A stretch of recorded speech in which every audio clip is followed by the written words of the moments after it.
Welcome to Stuff You Should Know, a production of iHeartRadio.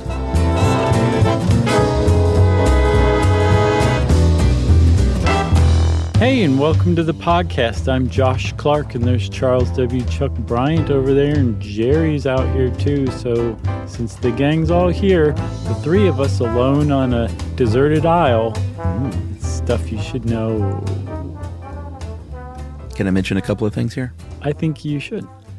I want to pre-apologize to our Scottish listeners, whom we love. We toured in Scotland, had a great time, one of our best live shows in the beautiful city of Edinburgh. Yes. Wonderful people, love the Scots, but we are going to butcher some of these names, and I apologize ahead of time. It's inevitable. Yeah, we're sorry. And what was the other thing? Oh, the other thing was it's impossible to talk about the Flannan Isles lighthouse mystery and research it without almost always thinking about the movie The Lighthouse. Yeah, and actually it comes up a lot in the research too. Yeah, I think one reason is because it's clear that, what's the guy's name who made it? I can't think of his name. William Eggers? It's not William Eggers. It's definitely not Dave Eggers. It's an Eggers, right? Yeah, I'm pretty... Robert? I think Robert, yes. Okay, Robert Eggers. Okay, yes. He clearly did his research. And, you know, I remember when that movie came out, I spoke on the show that I wrote a period movie about a lighthouse and a murder that takes place. And then the movie The Lighthouse came out, and I was like, so much for that. But I did a lot of research at the time, and it was clear that Eggers did a lot of research because it was a very accurate film, especially when you read and research the Flannan Isles Lighthouse mystery. You're like, oh, yeah, that's like from the movie, and that's like from the movie. Apparently, they mention it in the movie. I didn't go back and watch it again, but I saw somebody say that they make a reference to the mystery in the movie. Oh, cool. That's awesome. I thought so, too, yeah. Man, I can't wait for that Viking movie to come out. Me too. And this made me want to see The Lighthouse again, which I didn't think I wanted to do, but now I do. Same here. So we are talking about one particular lighthouse called the Flannan Isles Lighthouse, and it was located on one island in the Flannan Isles called Island Moor. That's not exactly, like Chuck was saying, the Scottish pronunciation, Scott Gaelic, but it's close enough, and it actually means, in English, I guess, the Moor Island, right? Okay.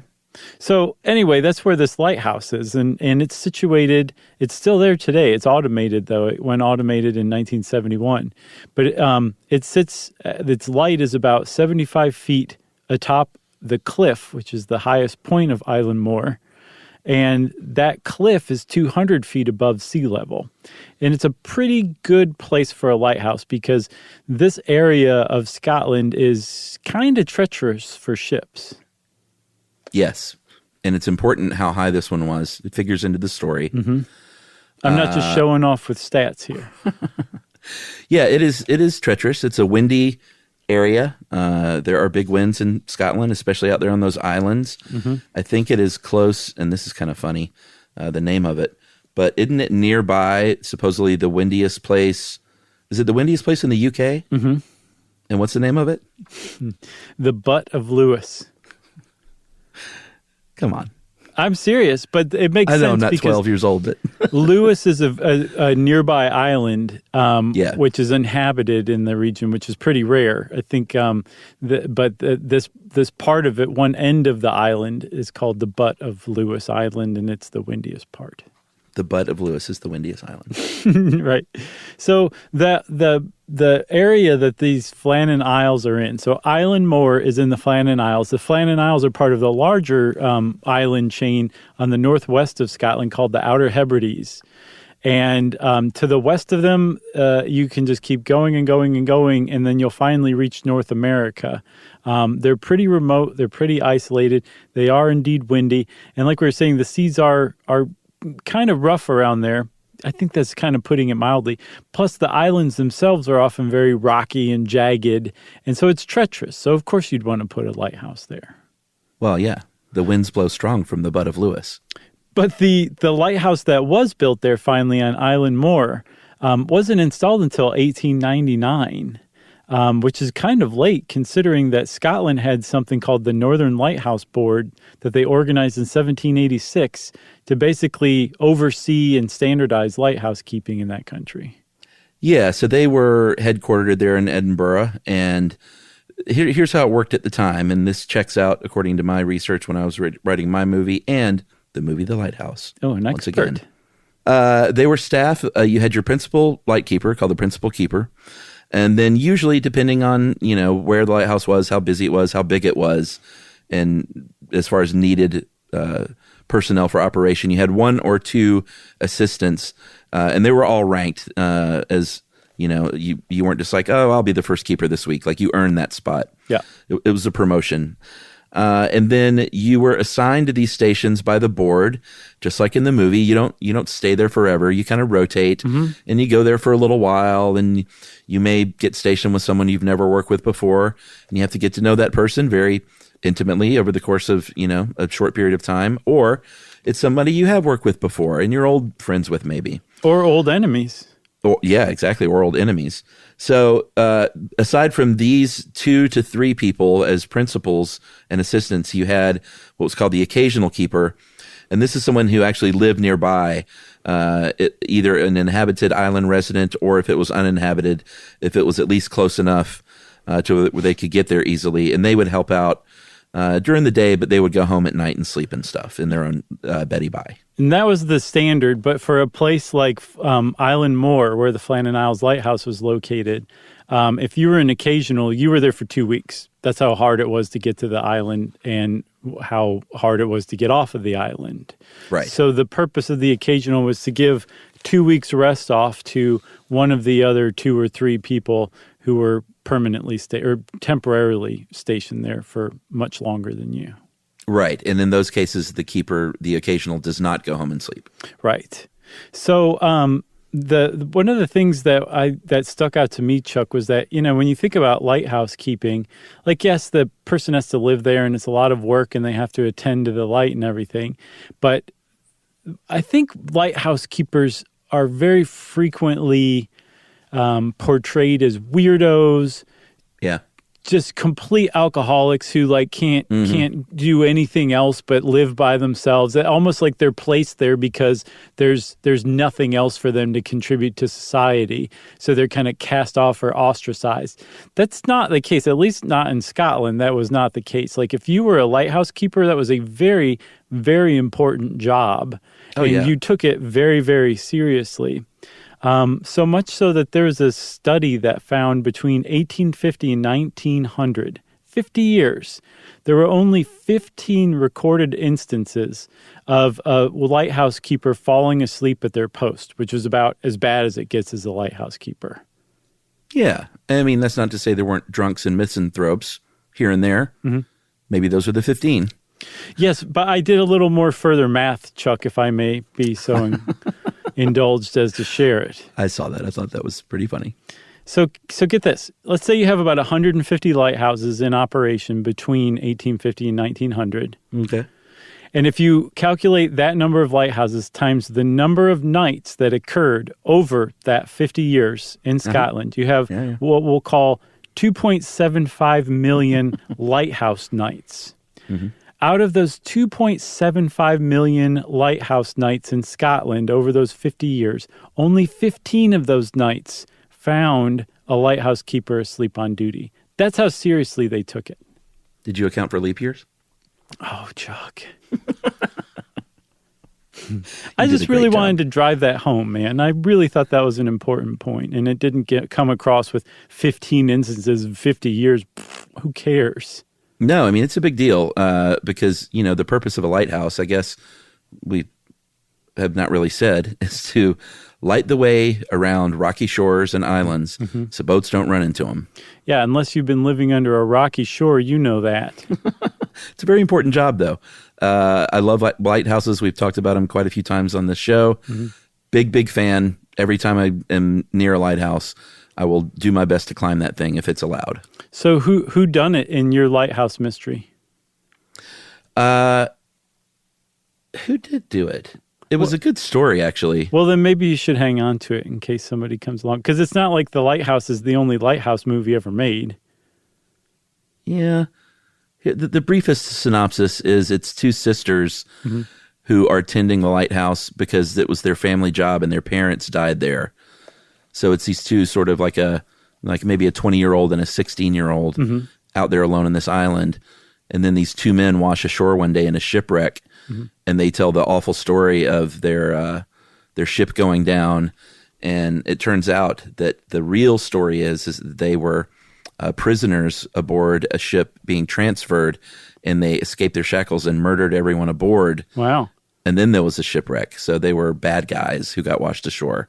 Oh, it's a bit like a reverse Dead Calm. Sort of. And they charm the girls, but there is, I guess I didn't know the name was an occasional keeper. There's one guy that lives on the island that helps them out, that is sort of suspicious of the guys, and it sort of plays out over the course of the movie where they're exposed, ending in a game of cat and mouse one night. Nice. And that I sounds can't like remember a great how movie. it was okay. I mean, so I did it as an experiment because all I've ever written is comedy, and I thought, hey, maybe I'll write a serious thriller. And it could be better if a really good thriller writer got a hold of it, I think. But were there still like little jokes peppered as asides? Like one of the sisters is running from the murderer and says to herself, I left the mainland for this? Like your comedy shines through still? Oh, I don't know. I'll have to dust that thing off. You should, man. It sounds like a good one. Thank you. So this lighthouse, back to the Flannan Isles Lighthouse on Island Moor, like we said, the most of the Outer Hebrides are uninhabited. I think we said that, didn't we? I don't know, but you just said it then. I think there's 70 islands in the Outer Hebrides, and only 15 of them are populated. And Island Moor is definitely not one of them. It's remote. It is extremely remote. The only beings that live there, what you would recognize as a genuine normal being, as opposed to, say, paranormal, which we'll get into, are the lighthouse keepers and some sheep. Even the people whose sheep those are don't live on the island or even stay there overnight. They go out a few times a year, check on the sheep, and then leave before nightfall. That's kind of how Island Moor is viewed. It's seen kind of as a place where maybe gods or ghosts or just something otherworldly lives on Island Moor, according to the locals. According to lore written about the locals. I've never spoken to an Outer Hebridean. Yeah, and I think the other thing we need to mention too, because I believe it comes up later in one of the supernatural explanations for what is to come here with this mystery, is the name Saint Flannan comes from the fact that Island Moor was the site of a chapel in the 7th century built by a traveling Irish monk who eventually became Saint Flannan. Yep. And that's going to come up. Just put a pin in that. It's a big-time pin. Hang on to it, okay? Is that a good setup? Should we take a break? I think so, man. All right. We'll come back with more spooky lighthouse mystery stuff right after this.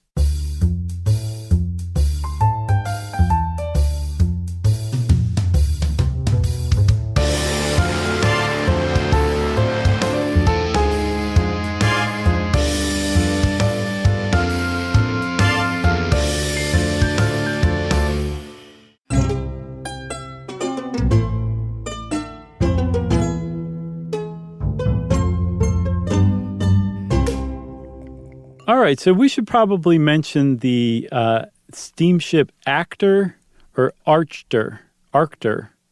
I've seen it both ways. But that kind of kicks off the story for us, don't you think? Yeah, well, we haven't mentioned the major players either yet, have we? No, I guess we could go either way. We can mention one or the other first. All right, let's mention the players, because these are the actual keepers of that lighthouse. Okay. You had the principal keeper, James Ducat.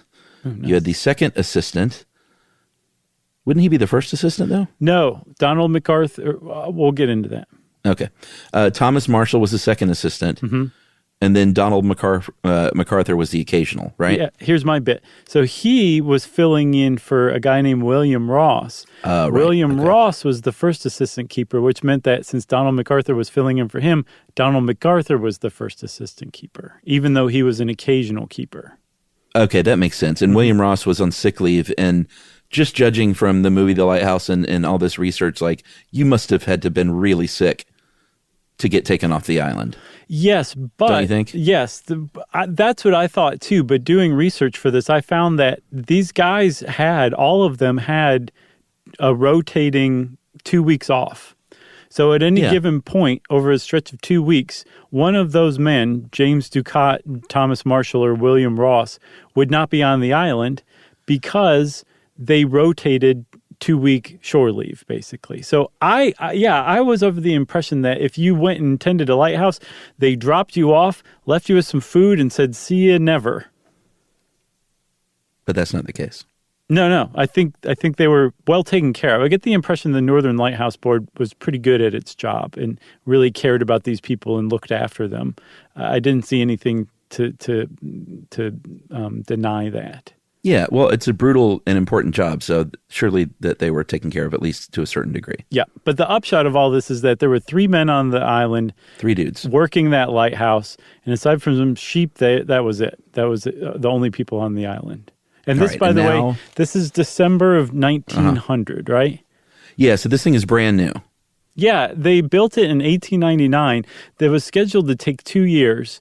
It took 4 years. The construction was started in 1895.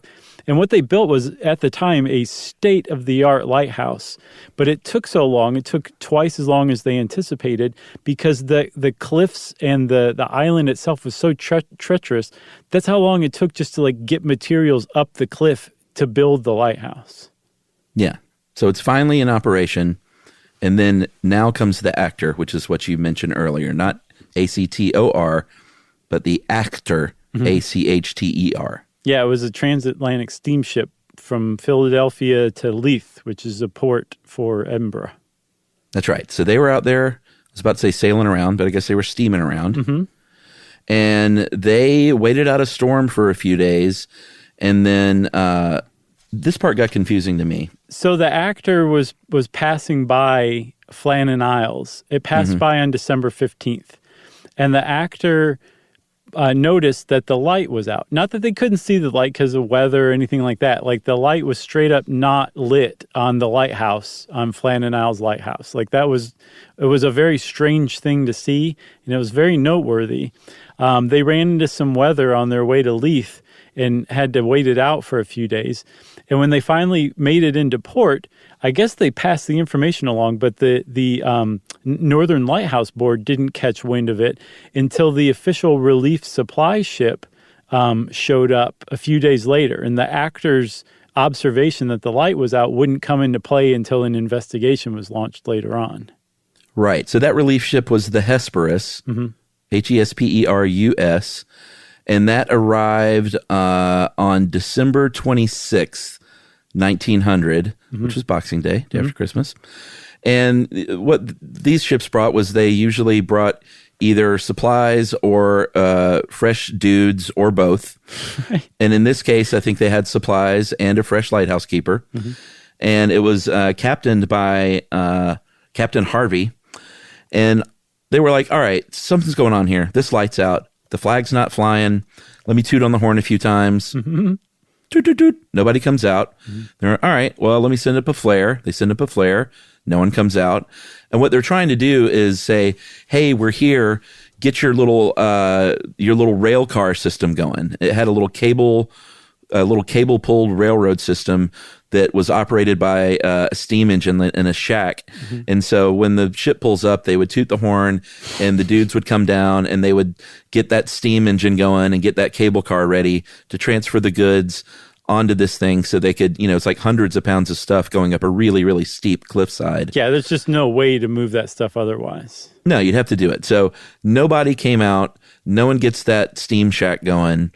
And they're like, all right, something's going on. We're going to have to go on land and figure this out. Yeah, and just the fact that they weren't greeted by one or more of the guys from the lighthouse, which is apparently custom. Like even the most grizzled misanthrope lighthouse keeper just knew it was custom to come down and greet the relief ship.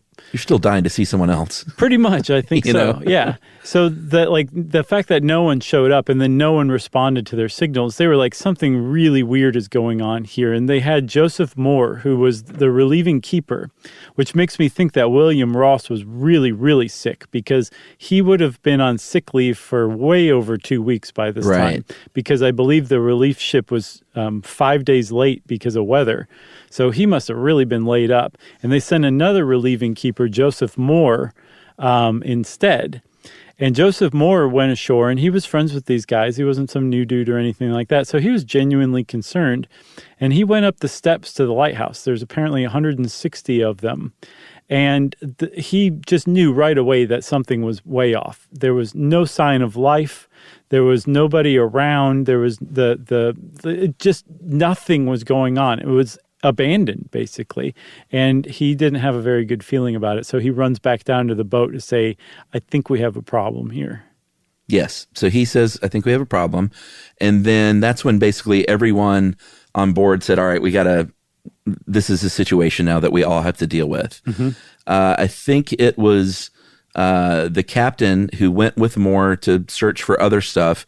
And they said, in the meantime, you other guys, you got to get up there and start operating this lighthouse, because it's been down and we need to get that thing cranked up again.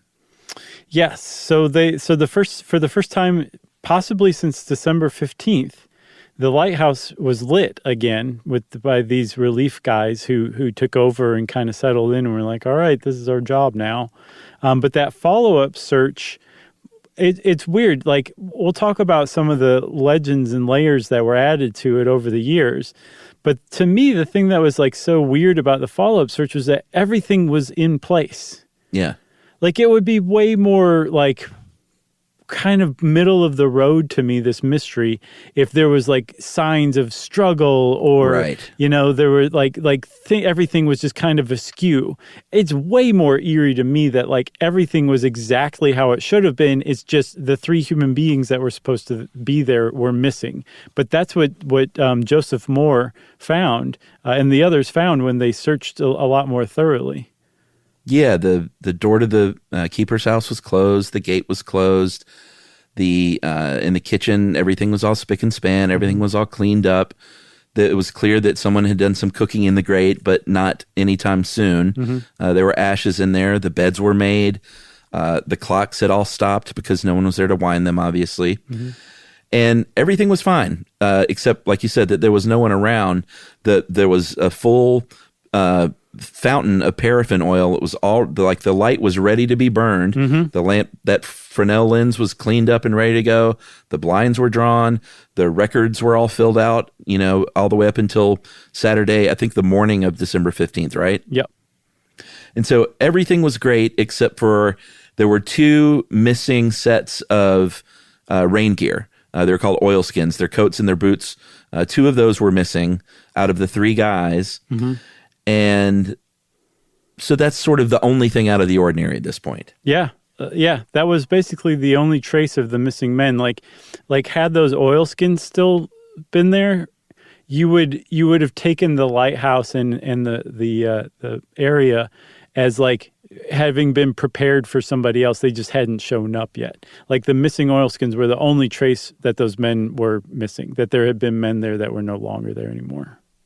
Right. And then there were a couple of pieces of literature that kind of confused things after the fact, right? Yeah, that really kind of made this, like, to a lot of people, like a much bigger mystery. I think some people came along and weren't satisfied with how mysterious it was on its own, and so added to it over the years through magazine articles and newspaper reports, and then later on, like podcasts and stuff.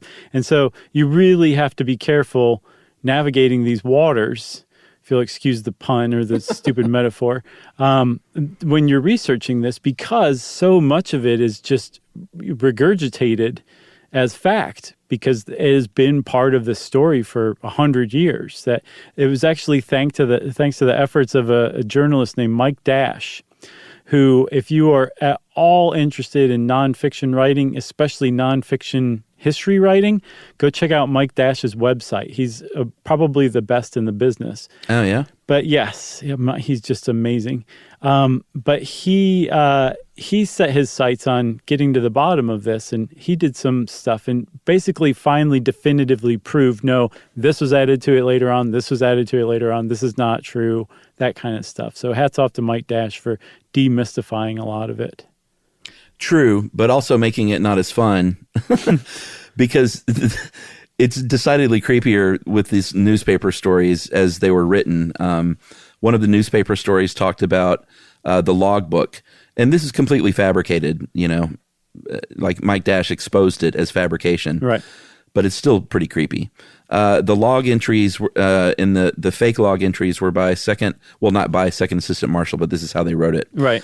And wrote on December 12th, they saw severe winds, the likes of which I've never seen before in 20 years, and wrote, and these are people that have seen some of the worst storms you could imagine out there on these outer islands, and pretty unshakable guys, I would think. Right. And he wrote in the next 2 days that the storm continued. It was so unbearable that Ducat, the principal keeper, was struck mute by the storm, and that occasional keeper MacArthur, who was supposedly a really tough guy, was recorded as weeping uncontrollably for days because of how bad the storm was. Right. Yeah. It's good stuff. It is good stuff, but Mike Dash made mincemeat out of it, and he's kind of my hero for it. One of the things that he basically just points out is if this were an official logbook, if you were a second assistant and you put that in there, you would basically get fired for that kind of thing. Like, that's not what a logbook is for. And you certainly wouldn't put that your superior was weeping uncontrollably in the logbook. Like, that's just not what you would put in a logbook in the first case. And then secondly, he also said that somebody being quiet because of a storm or whatever, or their mood, like it also kind of mentions their mood a lot too, that would have no bearing on anything. Yeah. And the only way that makes sense in relation to the story is after the fact, which he said, obviously that means that these were written after the fact. And then years later, after he'd first investigated it, he finally turned up a copy of the magazine that this came out in like 1921, and it was like a pulp magazine called like True Confessions or something like that. So he definitely deconstructed that for sure, to my great satisfaction. I love it. Yeah, it's kind of funny though. Like, the logbook was basically like Dear Diary. That's exactly right. He said like logbooks were not diaries. No, they weren't. He actually specifically said that. Yeah, that's funny. The other thing he uncovered, or did he uncover the poem, or was that just? I think that was a little more common knowledge, but yeah, he wrote about the poem being the poem too. Okay, so in 1912, there was a poem by Wilfred Wilson Gibson, who wrote a poem about this mystery where he says there was an untouched meal on the table, cold meat, pickles, and potatoes. The kitchen chair was knocked over. The only sign of life was the keeper's canary, half starving on his perch. Like, these are all the things that you mentioned would have made this a different story. Yeah. But everything was really just fine. I don't even think the chair was turned over, right? I don't know. I think the guy later on, well, we'll get to him. Yeah, the way that Mike Dash treated it is that it's possible. Okay, I don't know if Mike Dash treated it like that way. Mike Dash wrote about a later guy who we'll talk about who treated it as fact. So, okay, that makes sense. I think what the upshot of it is that in doing like this research on primary resources, like what Joseph Moore wrote, what Robert Muirhead, who we'll talk about, wrote, these people who were actually there when it happened or right after it happened, that nobody mentioned anything like a turned over chair. And based on what they did mention, it seemed like they probably would have mentioned a turned over chair. They were so meticulous in the details. All right, well, let's talk about some of the evidence that was there. Okay. Because what we're really talking about is, was there, I mean, the kind of obvious thing you would think about is, was there some big storm that washed these guys away forever? Like, that's kind of the one reasonable explanation. And so as far as evidence goes, most of it is storm related for the, to sort of support that and to go against it. There was a railway that we talked about, and that had a crane. And the crane was sort of, built to help unload things off of this platform, off the cargo container. And it was about 70 feet above sea level, and it was fine. It even still had the canvas wrapped around it. So if there was some big storm, and evidence shows there probably was one, right? Mm-hmm. But at least this crane 70 feet up wasn't damaged, and that canvas was still there, which is a little weird. It is a little weird because even a little higher up toward the top of the cliff, so the crane was at about 70 feet above sea level, right? Yeah. A little higher up than that, at about 110 feet above sea level, there was a big box that held a lot of like mooring ropes and ropes for the crane and just some really important stuff, tackle. And it had been busted open and the contents like strewn all down the cliff's face. There was a buoy that was tied to the railing right around the same place as that crate 110 feet above sea level. It had been torn clean away from the ropes that had lashed it to the railing. The ropes were still there, but the buoy, just a little piece of buoy was left attached to it. And yet the crane was intact. And then even weirder, the iron railings around the crane that you would use as handrails had just been completely twisted and wrenched out of place. That's a heck of a storm. It's an amazing storm. It's crazy to me that the crane was left intact and that the canvas was even on it still. That was really weird. There was a 2,000-pound stone that was up on the cliff that slid down. Mm-hmm. And then I believe the railway tracks were even torn up from the concrete. Mm-hmm. And then the grass at the top of the cliff, this is 200 feet up, at the very top was ripped up as far back as 30 feet from the edge. That's nuts.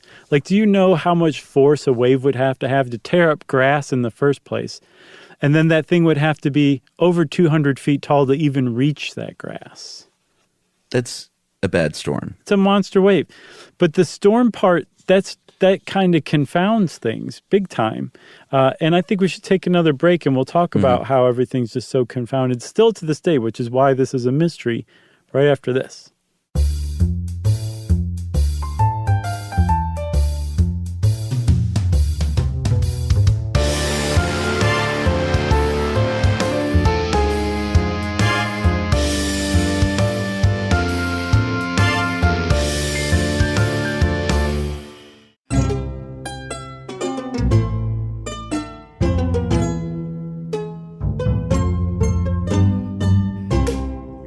All right, we've got this mystery brewing. Mm-hmm. These 3 men are missing. It's pretty clear that there was a big storm that blew through there. Mm-hmm. So, like I said earlier, the obvious explanation was these strong winds just came along and just blew these guys the heck off this island, and they were never seen again. That's not entirely out of the question because of the butt of Lewis. That's right. Strong winds flow from the butt of Lewis, as everyone knows. And I'm 12 years old. Robert Muirhead, he was the superintendent of lighthouses, and he investigated this disappearance. He knew all these guys, some really, really well, but I think the occasional keeper, he knew the least, but he still knew pretty well. Right. He's the one that did this investigation personally, and went out there, wrote up this report, and I think he was the last person. He was out there, because it was a new lighthouse, I guess, sort of finishing up, and I don't know if he christened it or whatever, but he was one of the last, in fact, maybe the last person to even see them alive, right? He says in his report that he's probably the last person to shake hands with these men and see them alive when he shoved off on December 7th when the last relief ship, the previous relief ship had come along. All right. So in his official report, he said, I don't think it was a strong wind that literally blew them off the island. It was blowing westerly that day, and that means it would have blown them back inland toward the island. And there's no way that these guys would have blown completely across the whole face of the island off the other side, because they know what to do. They know to drop and get flat and hold on.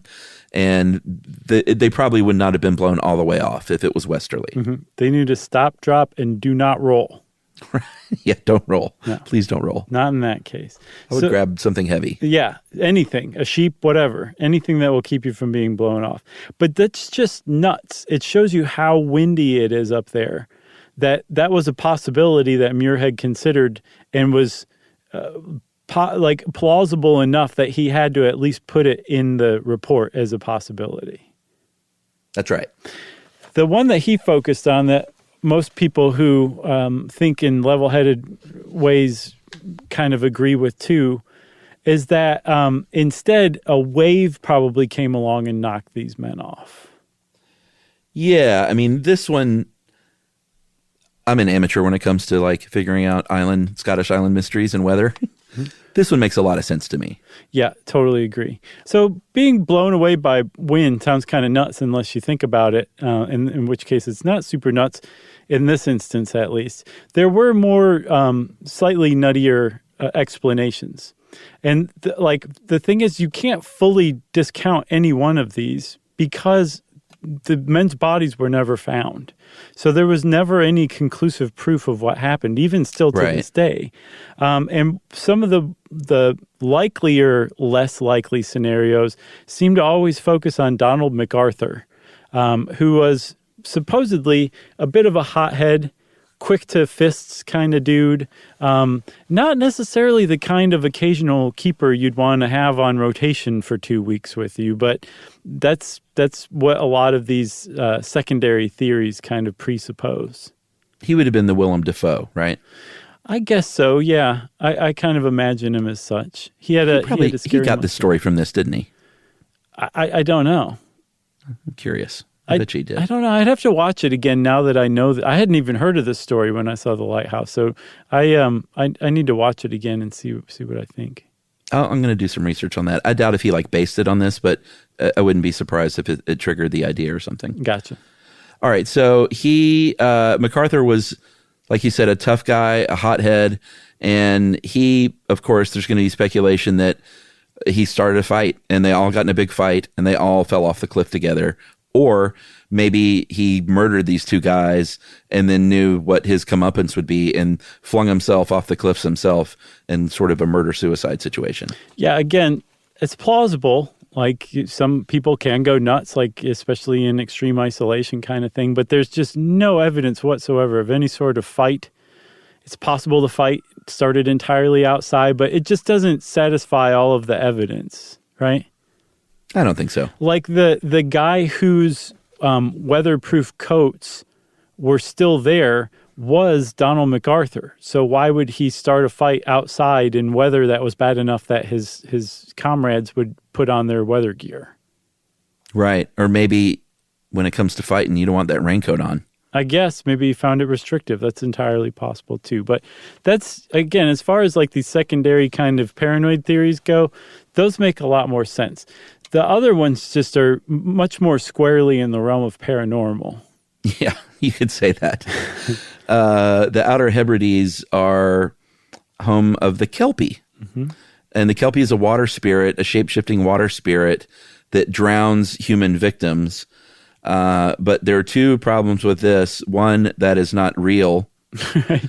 And two, even if it was real, let's just do a thought experiment. Mm-hmm. Everyone knows that the Kelpies are not seaside dwellers. They are inland at the locks. Right. They're not known to frequent the seaside. No, they don't like that salt water. No. So the Kelpies probably did not kill these men and cart them away. There's more supernatural there, right?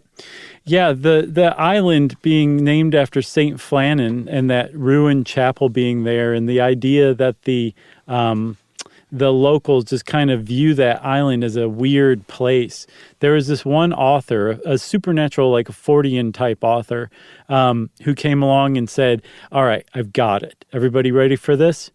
So the locals think that this place is kind of inhabited by spirits. Mm-hmm. I'm guessing that the pagans who used to live here sacrificed people on this island, and that the gods came to be used to a certain type of sacrifice, and that with the Northern Lighthouse Board installed these three men in a tower on Island Moor. It awoke something? And the gods mistook it as a sacrifice, so they took their sacrifice, and that's what happened to the three men. I think you skipped over the best part of this whole thing, though. What? It was an ancient race of tiny people. Well, so I can't tell if that guy made that part up or if that is actually a local belief. But yeah, that was part of it, too. How small were they? Supposedly, they found small bones that seemingly belonged to humans, and so there was a race of tiny people who supposedly lived there before. But are we talking like, are they the size of a sea rat or a like 2 or 3 feet tall person? Am I Scottish? I don't know. All right. I was just curious. A sea rat. He was tiny. That's a very tiny person, pagan. But I think that's really interesting, the idea that the gods mistook the lighthouse keepers as a human sacrifice, and that's what happened to him. I love that one. It's like a big wicker man or something. Yes, exactly. I think that's exactly the point the guy was making. All right, so those are obviously all bunk. What probably really happened is as follows, and I think this is a pretty plausible. But even still, it's still astounding if you step back and look at it. Yeah, and there's no way to prove it, so it's I kind of like these mysteries where you just don't know, you know. So here's what could have happened: is that there was bad weather reported, but it wasn't maybe that bad on the 15th. Mm-hmm. But let's say that box is loose, or well, how could it get loose? Let's say that box needs tending to. Mm-hmm. That's holding all this stuff. Right. It's an important box. Don't forget. It's an important box, and I think Marshall had previously been fined what would be about 20 pounds today for having lost some equipment. Mm-hmm. So he may have been like really quick to like, hey, we got to secure that box. And so maybe Ducat and Marshall went out there to, like, they left their quarters while the other dude, the occasional keeper, MacArthur, is up there in the lighthouse still. And they're securing this box down. And then maybe this freak wave comes through, or maybe they just get in trouble. And then MacArthur needs to really leave quickly, which would explain why they did have their rain gear on and MacArthur didn't, because MacArthur had to leave really quickly to go down there and help these guys. Yes. So, like, that definitely checks all the boxes. That after that, MacArthur was swept away as well. But the thing is like that supposes something really amazing, Chuck, that there was a freak wave that the men just did not expect that carried at least one of them away. The second one, who survived that wave, ran back to get help from MacArthur to help get the first guy who went in. And a second freak wave washed those two away, just cleaning the island of its human inhabitants in 2 swift waves over the course of a minute or two. Because the idea is that the storm wasn't bad enough to just sweep them all away. Yeah, and the actor... It had to be a rogue wave. Right. And the steamer, the actor... noted that the area, because the actor passed by just a couple hours probably after this event happened. Right. And they noted that it was calm but stormy, which is the opposite of what you would think. You would think it was not stormy, which would draw the men out to make them, stormy enough that they needed to secure the box, but not so stormy that they felt like they couldn't go out. But calm really kind of makes it the idea of 2 freak waves really freaky, because that would mean that those waves just came out of nowhere and swallowed the men up. But isn't the whole, we did an episode on rogue waves. Isn't the idea is that it's a wave? Yeah. Or is there a set of rogue waves? I think if I remember correctly, it was a wave, but that's what I think. Maybe there was more. I don't know. But yes, that's how that's the only way that could happen, is because MacArthur wasn't wearing his rain gear, which suggests that he ran out in a hurry into bad weather, which means that one of them would have had to have come and gotten him. He wouldn't have been there with the other 2. So it could not have just been one freak wave. It would have had to have been 2 successive freak waves that cleared all 3. Well, and this does lend some credence to the idea that this thing was big enough to damage the turf, 200 feet above sea level, mm-hmm. and destroy that box and wash that 2,000-pound stone down the cliff too, right? Yeah, and there was also there's a chance that all that stuff that just was evidence of a terrible storm actually came after the men had been washed away from the island several days later, when there was a really bad storm on December 20th. Okay, that makes sense. I didn't think about that. But isn't that weird to think that damage had happened after the fact? Right, and it sure, that makes sense. Because it's almost certain that this event happened on December 15th. The last info they had on the log slate was 9 a.m. December 15th, like we said. So it couldn't have happened earlier than that. And it would have happened before dark on December 15th, which would have happened about 4 p.m., because otherwise they would have lit the light that night, and the steamer Actor would have seen the light in the lighthouse as it passed by on December 15th. That's right. I think all this gets really interesting in the 1950s when a lighthouseman named Robert Aldebert, who worked there, served as principal keeper between 53 and 57. He lived there, obviously had a little time on his hands, and was really enthralled by this mystery, and was like, I'm going to do some research, and I'm going to take a lot of pictures and keep a lot of records in my diary. And he said that, I was in the lighthouse itself and so that's how many feet above sea level like at the top of that thing? 275?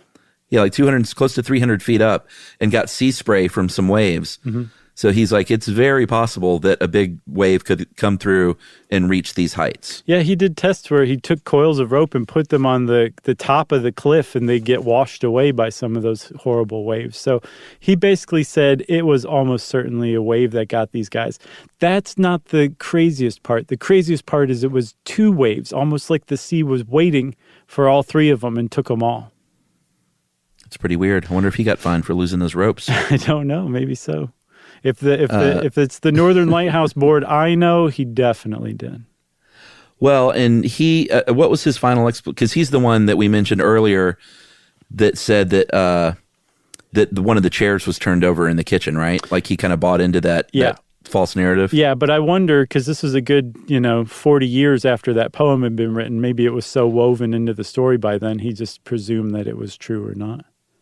So how that comes in is he's basically like, all right, after dinner happens, like there's bad weather going on. Mm-hmm. These two guys go out there and are see, this doesn't make sense to me, and I'll tell you why in a second. But these two guys go out there to secure this box or whatever. Mm-hmm. Cookie's back in there washing up and cleaning up, and that's where everything's nice and tidy. Yeah. And then all of a sudden they need help, and so he turns the chair over because he just like runs out of there real quick. Yeah. But wouldn't someone have to be in the light too? Isn't that four guys? No, that's why they think that this happened in the afternoon of the 15th, because they never went to light the light. They hadn't lit the light yet. Remember, the light was all set up and ready to be lit for the evening? Yes, it was daytime. Yes, it was before it was before sunset, which would have been before 4 p.m. All right, that's the one part I didn't get. I get it now. Yeah. Lighthouses shine at night. Yep. And then, I forgot that part when I wrote my movie. Everything takes place during the day. Right. I left the mainland for this. You got anything else? Good stuff. No, I like a good mystery. You're good at finding these. Man, I love this one. So thank you very much. Yes, well, if you want to know more about the Flannan Isles mystery, go read Mike Dash's work on it. It's really interesting stuff. It's pretty comprehensive, too. And since I said it's pretty comprehensive, everybody, that means it's time for listener mail. I thought this was really interesting. This is a follow-up to the dingoes episode about dingoes not really barking much. Uh-huh. Hey guys, in response to the statement that dingoes don't bark, you left out a very fun fact, and perhaps a topic for another show. While domesticated dogs bark throughout their lifetimes, wild adult dogs do not routinely bark. One popular theory is that domesticated dogs were bred for tameness, which as a result selected for dogs that never reached full maturity. The upshot of this is that our domesticated dogs are trapped in a state of suspended adolescence. They're more or less trapped in puppyhood, an age where all dogs, wild and domestic, bark, play, lick, and most important of all, don't kill, which is an important trait for the family pet. Mm-hmm. And sent an article from TampaBay.com, Why Do Dogs Bark, from 1991. Love the show. That is from Peter Vonnier, Vonier, Vonnier. Yeah, either one of those will work depending on whether you're in France or not. And Peter's a PhD in owl oncology research. Awesome. With an interest in dog barking. Sounds like Peter just is interested in stuff, which is our favorite kind of listener. Yes, that is a dyed-in-the-wool stuff you should know, listener. Thanks a lot, Peter. That was a very interesting email, and we appreciate it. Belated congratulations on your PhD. If you want to get in touch with us like Peter did, you can send us an email, right, Chuck? You surely can, and you might get a response even. Yep. Or you might end up on listener mail. Who knows? Yeah, I try to answer these. Why don't you roll the dice and find out by sending your email to stuffpodcast@iheartradio.com. Stuff You Should Know is a production of iHeartRadio. For more podcasts from iHeartRadio, visit the iHeartRadio app, Apple Podcasts, or wherever you listen to your favorite shows.